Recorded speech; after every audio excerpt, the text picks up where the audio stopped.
कार्तिक मास में सुनी जाने वाली राय दामोदर की कथा भगवान श्री कृष्ण, जिन्हें दामोदर भी कहते हैं, और उनकी परम भक्त राय के अटूट प्रेम और विश्वास पर आधारित है।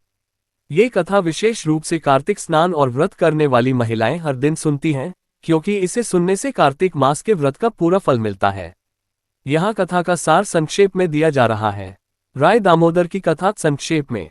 बहुत समय पहले की बात है, एक गांव में एक राय नाम की लड़की अपनी मां के साथ रहती थी। राय अत्यंत सुंदर, सुशील और भगवान श्री कृष्ण की परम भक्त थी। वो हर वर्ष कार्तिक मास में नियम पूर्वक स्नान, पूजा और व्रत किया करती थी। भगवान द्वारा परीक्षा। एक बार भगवान श्री कृष्ण ने राय की भक्ति की परीक्षा लेने का विचार किया और वे चूड़ी बेचने वाले, कहीं कहीं डांसरिया या दही बेचने वाले बनकर राय के गांव आए और आवाज लगाने लगे। राय ने अपनी मां से चूड़ियां, डांसरिया लेने की इच्छा जताई, पर मां के पास पैसे नहीं थे। मां ने राय को थोड़े बाजरा दिए और कहा कि इन्हें देकर चूड़ियां ले आ। जब राय बाजरी लेकर भगवान, जो चूड़ी बेचने वाले बने थे, के पास गई, तो भगवान ने अपनी माया से बाजरी पर फूंक मारी, जिससे उसमें से फूंस उड़कर राय की आंख में चला गया। राय दर्द से रोने लगी। भगवान तुरंत वहां से अंतर्ध्यान हो गए और वैद्य का रूप धारण करके आए। राय की मां ने वैद्य से आंख का फूंस निकालने को कहा। वैद्य रूपी भगवान ने कहा कि वो फूंस तभी निकालेंगे जब राय का विवाह उनसे कर दिया जाए। राय की मां अपनी बेटी का दर्द देखकर तैयार हो गईं और उन्होंने राय का विवाह वैद्य भगवान से तय कर दिया। विवाह और दिव्य रूप। विवाह की तिथि कार्तिक शुक्ल एकादशी, देवउठनी एकादशी तय हुई। राय की मां बहुत गरीब थी और सोच रही थी कि वह अपनी बेटी को क्या देंगी। वे जब बाजार में गहने बनवाने गईं, तो सुनार ने कहा कि वह भगवान के गहने बना रहा है। हलवाई भी भगवान के भंडारे की तैयारी कर रहा था। ये सब देखकर राय की मां उदास होकर घर लौट आई। जब वह घर आई तो देखती है कि उनकी टूटी फूटी झोपड़ी एक भव्य महल में बदल गई है। विवाह की धूमधाम से तैयारियां होने लगी। विवाह के दिन वैद्य रूपी भगवान श्री कृष्ण ने अपने चतुर्भुज, 4 भुजाओं वाले रूप में राय को दर्शन दिए। राय का विवाह बड़े ही धूमधाम से संपन्न हुआ। भगवान का मान सम्मान। कथा के एक अन्य भाग में बताया जाता है कि भगवान ने राय के प्रेम से प्रसन्न होकर उसे विशेष सम्मान दिया। भगवान ने अपनी अन्य रानियों राधा, रुक्मणी, सत्यभामा को बताया कि कार्तिक का पूरा महीना राय को दिया जाएगा, जबकि अन्य रानियों को कुछ कुछ दिन मिलेंगे।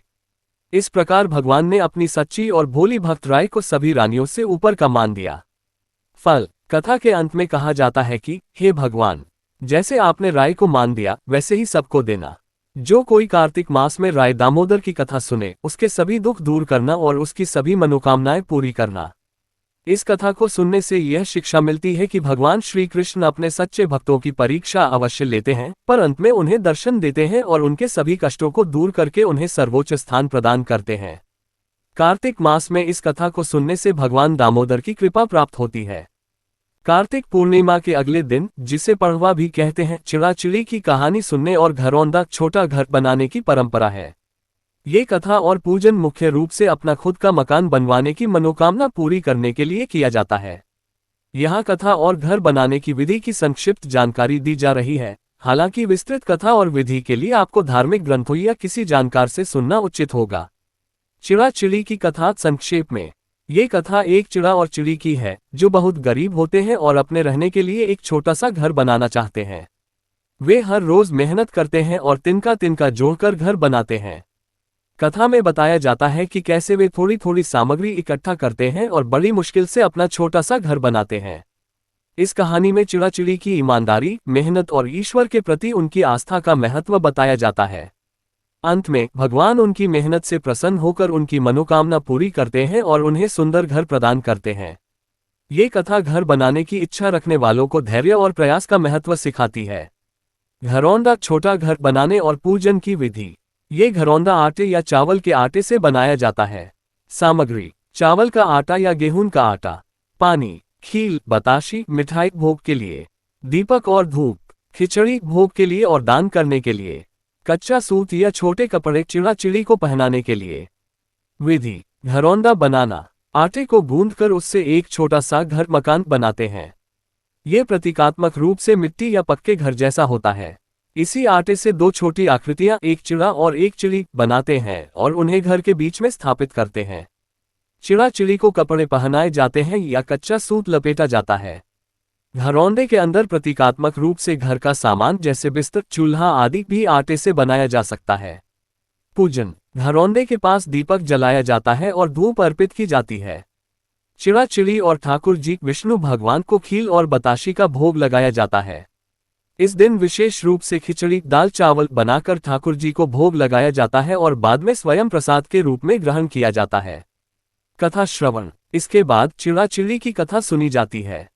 कथा सुनने के बाद भगवान विष्णु और गणेश जी से अपने मकान बनाने की मनोकामना पूरी करने के लिए प्रार्थना की जाती है और पूजा में हुई त्रुटियों के लिए क्षमा मांगी जाती है। विसर्जन। घरौंदे को तुरंत नहीं हटाना चाहिए।